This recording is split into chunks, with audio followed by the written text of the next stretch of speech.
अस्सलाम वालेकुम, welcome back to my channel. उम्मीद करती हूँ आप सब बिल्कुल ठीक होंगे, खैरियत से होंगे और खुश होंगे। शादी की तैयारियों से फ़ारिग होने के बाद, शादी को खूब सारा एंजॉय करने के बाद अब काफ़ी ज़्यादा जो खलारा था उसको समेटा है और उसको समेटते-समेटते मुझे 2 दिन लग गए, क्योंकि इतने दिनों से ना तो घर किसी तरह से सफाई वगैरह हो रही थी और ना ही जो दूसरे कपड़े थे उनको उनकी जगह पे रखा जा रहा था। तो कपड़ों का एक जो पहाड़ है वो धोने वाला था, आज मैंने उनको धोया और साथ में कुछ पहले जो धो के रखे थे उनको समेटना था तो वो समेटे, क्योंकि शादी पे अब जब जाना होता है तो लेट आते हैं, फिर सुबह लेट उठते हैं और इस दौरान तो आजकल हमारी जो फजर की नमाज़ है वो भी नहीं पढ़ी गई थी, तो फिर उठ के हमें कज़ा जो नमाज़ है वो पढ़ते थे और उसके बाद नाश्ता करके फिर हम लोग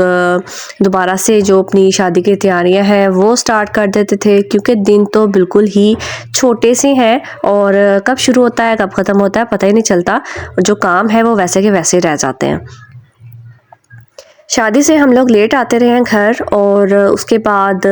चीज़ें वगैरह समेटते-समेटते हमें काफ़ी ज़्यादा टाइम हो जाता था, तो इस वजह से फिर सुबह जो है सब गेस्ट जो हैं वो लेट उठते थे, क्योंकि मेरी जो नंद है वो भी आई हुई थी और हम जो घर के बच्चे हैं फिर वो तब तक नहीं सोते जब तक बड़े ना सो जाएं, तो उनकी वजह से फिर हमें भी ज़रा लेट उठना पड़ता था, क्योंकि वो सोए रहते थे। तो बड़े कहते थे कि जब बच्चे उठ जाएंगे तो सब नाश्ता जो है इकट्ठी कर लेंगे, तो उठते उठते हमें तकरीबन 12 साढ़े 12 हो जाते थे।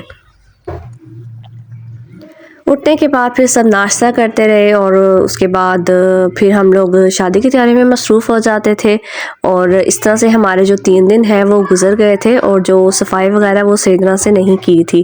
तो आज मैंने सारा जो फ़र्श है वो धोया, घर को अच्छे से साफ़ किया, सारी डीप क्लीनिंग जो थी वो करनी थी और उसके बाद जो कपड़ों का पहले का अंबार था उसको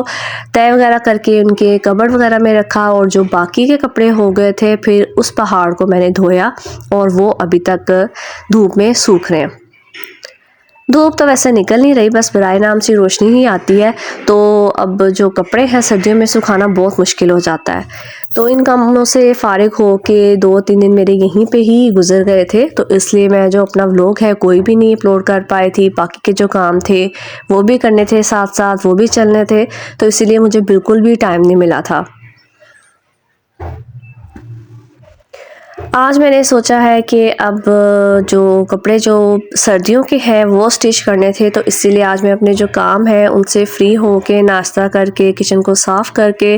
मैं अपने जो कपड़ों की कटाई सिलाई है वो करना शुरू हो जाऊं, क्योंकि काफ़ी दिनों से मेरे कपड़े जो स्टिच होने वाले हैं वो पड़े हुए थे। पहले तो शादी की तैयारी में मैं बिज़ी थी तो इन कपड़ों को मैंने इग्नोर किया हुआ था। अब इनकी बारी आई है, क्योंकि बच्चों की जो वेकेशंस हैं वो थोड़ी सी रह गई हैं और उन्होंने जाना है अपनी फूफो के घर लाजमी, तो इसीलिए अब मैं कह रही थी कि पहले जो अपने कपड़े हैं उनको स्टिच करके वो रखूं और उसके बाद बाकी जो काम है वो करूं। इसीलिए आज तो मेरा सारा का जो दिन है वो इन्हीं कपड़ों की कटाई सिलाई में ही चला गया था और उसके अलावा मैंने कोई काम नहीं किया था, क्योंकि आज जो मेरी भाभी हैं उन्होंने काम करना था और मैंने जो अपने काम है वो करने थे। शादी से जब से मैं आई हूँ मैं बस एक बात सोच रही थी कि हमारे मेरा ख़्याल सिर्फ पाकिस्तान में ही ऐसा होता है कि जो लोग हैं दूसरों में बहुत ही नुक्ताचीनी करते हैं और बहुत ही नुक्स निकालते हैं। हम लोग सबको अपनी अपनी ज़िंदगी जीने नहीं देते, स्पेशली जो औरतें हैं ना उनको बहुत आदत होती है कि दूसरों की लाइफ में इंटरफेयर करने की, दूसरों की ज़िंदगी में झांकने की, और मेरा ख़्याल है ये खूबी सिर्फ पाकिस्तानी औरतों में ही पाई जाती है। मुझे नहीं लगता इसके अलावा कोई बाहरी जो होती हैं औरतें वो इतनी लोगों की ज़िंदगी में झांकने वाली होती हैं।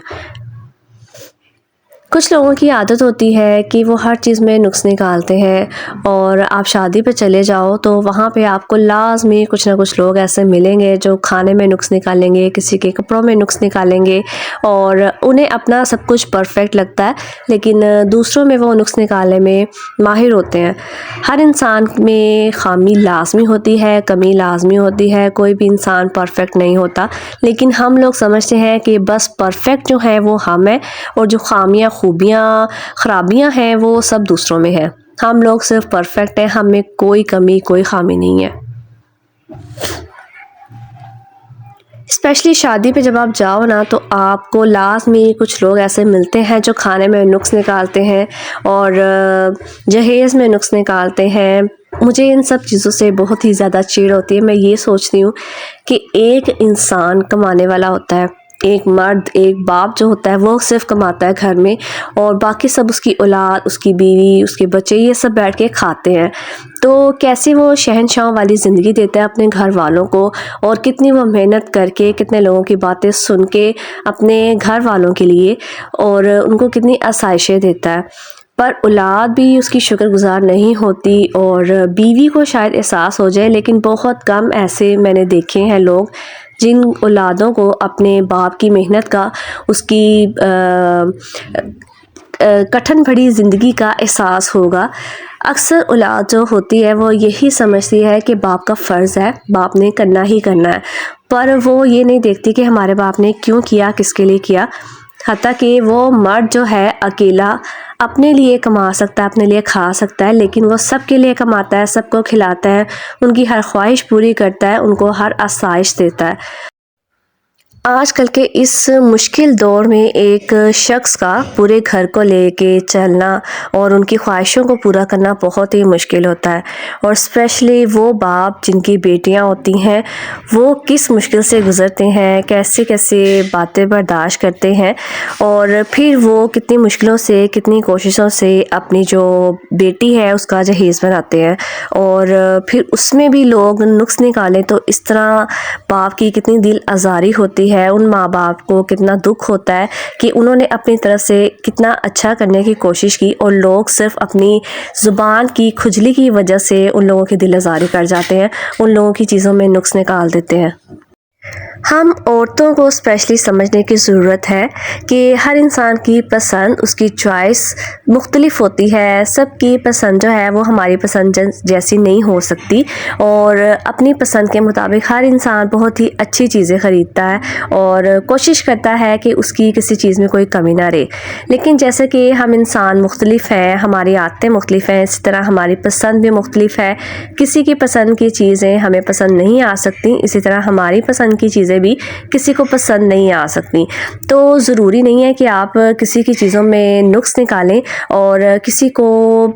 ये फ़ील कराएं कि उसने जो भी किया अच्छा नहीं किया और आप इस तरह उसकी दिल आज़ारी कर देते हैं। मुझे लगता है कि जब कोई हमसे पूछे कि ये चीज़ कैसी है या कोई मशवरा ले फिर ही हमें देना चाहिए, अदरवाइज़ जो उसको अच्छा लग रहा है हमें सिर्फ़ उसे अच्छा ही रिस्पॉन्स देना चाहिए। और स्पेशली हमें जहेज़ में और बारात के खाने में लड़की के तरफ से मिले हुए खाने में नुक्स नहीं निकालना चाहिए, क्योंकि ये सिर्फ लड़की का बाप जानता है कि वो कितनी मुश्किलों से, कितनी मुसीबतों से सिर्फ एक बारात का खाना अफोर्ड कर रहा है और उसने क्या क्या तकलीफ़ें सही हैं, क्या क्या बातें बर्दाश्त की हैं सिर्फ़ एक बारात का अच्छा खाना देने के लिए। और जब उसमें भी उसको बातें सुनने को मिलेंगी तो वो कितना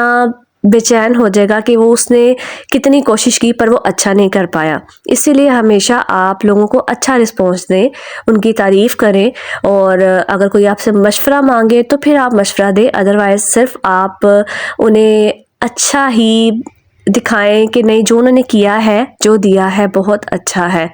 हम औरतों में ये तब्दीली लाने की बहुत ही ज़्यादा ज़रूरत है। इस हालात में, आजकल के दौर में एक वक्त का खाना कुछ लोगों के लिए बहुत मुश्किल हो जाता है और उस पर ख़ास करके बेटी का खाना, बेटी के बारात का